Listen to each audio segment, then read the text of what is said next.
Once upon a time, there was a great warrior born to a great family. He was very brave, traveling the world and battling challenges and learning new things all along the way. He was also very intelligent, learning the languages of all of the people that he interacted with during his travels. He exchanged a great set of skills with all of the people that he met along the way. During his adventures, he met another traveler, but this man was nothing like him. After becoming ill on his journey, this man was nursed to health by a uniquely charitable village. In response, he disrespected their religion, picked fights with the villagers, and even tried to join an enemy army intent on capturing these kind-hearted villagers' land.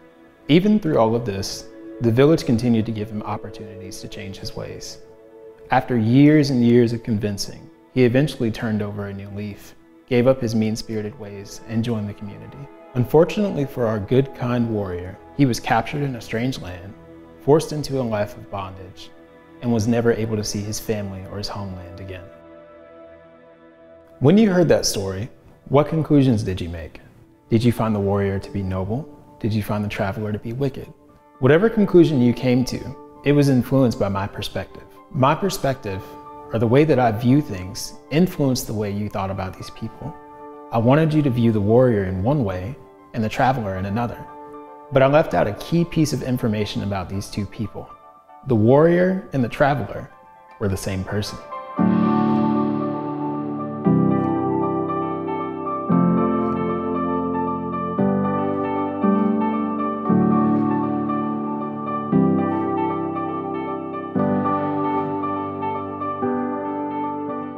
The Lebenslauf, a German word for life path, was a document used to give a short account of the lives of members of the Moravian Church after their passing. It is in one of these documents that we first learn the story of our warrior, Sambo. He was born in 1730 to the Mandinka nation in the country of Guinea. The son of a respected community leader, Sambo became a target in an ongoing war with a rival West African nation. He was captured and released once, but after capturing him a second time, the tribe sold him to European slave traders.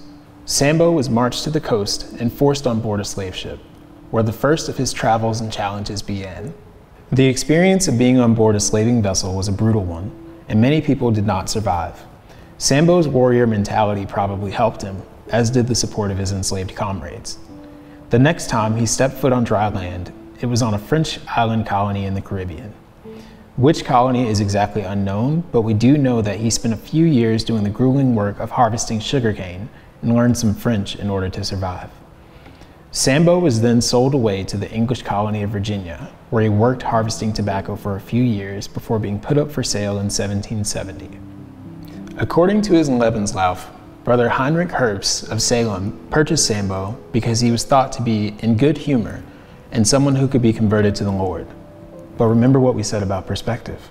Though it is a primary source, or a document written during the time period being studied, Sambo's Lebenslauf is written from the perspective of his enslavers. Not only did they not understand his culture or his perspective, but they were also trying to paint themselves in a more positive light. Salem as a community had failed to stick to their initial plans to prohibit slavery within the community, and Brother Heinrich Herbst was one of the first people to break the rules.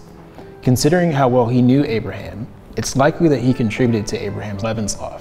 Describing the decision to purchase Sambo as one inspired by religious purposes and not by the more practical reasons of wanting free labor makes Brother Herbst sound like less of an enslaver and more of a savior, doesn't it? Sambo eventually accepted the Moravian religion and was baptized as Abraham in 1780, but not before fighting valiantly to free himself and return to his home. Sometime in the mid-1770s, Sambo tried to self-emancipate by running away to British lines. He was likely responding to the Dunmore Proclamation, a document released by the British Army which announced emancipation papers or freedom in exchange for service. It took a decade in Salem before he converted to the Moravian religion, with the skewed words of his Lebenslauf noting that, for quite a while, he stayed in his heathen ways and wars. Even then, Sambo's acceptance of the name Abraham and his conversion to the Moravian Church were not necessarily born of a change of heart. Membership in the Moravian Church changed one's standing in the community, opening the door to the ownership of property and the ability to give it away upon one's death. It is far more likely that Sambo saw the opportunity that came with converting to the Moravian faith, rather than him dismissing the religion that he had followed for the previous 50 years. Sambo, or Abraham, died on April 6, 1797. He He left behind two lives, one that was written down by his enslavers and one that we must continue to uncover. Let's take another look at the 1850s era wallpaper. The hand-painted scenic wallpaper was originally hung and painted for the home of Joshua Billington Griffin and Sarah Jane Griffin in Columbia County, Georgia. This wallpaper would have spanned an entire room, illustrating the artist's perspective of what Africa and African people would have looked like. It depicts a shipwreck off the coast of Africa and the subsequent experiences of the travelers once they made it to dry land. It is a beautiful decorative piece, yes, but it also immediately begins to shape your perspective of Africa and the people who live there. If you look a bit closer, there are things about this wallpaper that aren't quite correct. The dogs in the painting look quite similar to a typical American bird dog. The foliage, save for the palm trees, doesn't look much different than what you might see out your window in the American South. The white men in the images with the leopard and the lion are both placed into positions of being the leader of the hunt or conflict, with the African participants playing a secondary role, when in reality, the quite opposite would have been true. What this tells us is that the person who painted this image had probably never even been to Africa, and quite likely had some racial biases that were playing a part in their perspective on this image. Just like Sambo, the African people represented in this wallpaper were not able to tell the truth of their story.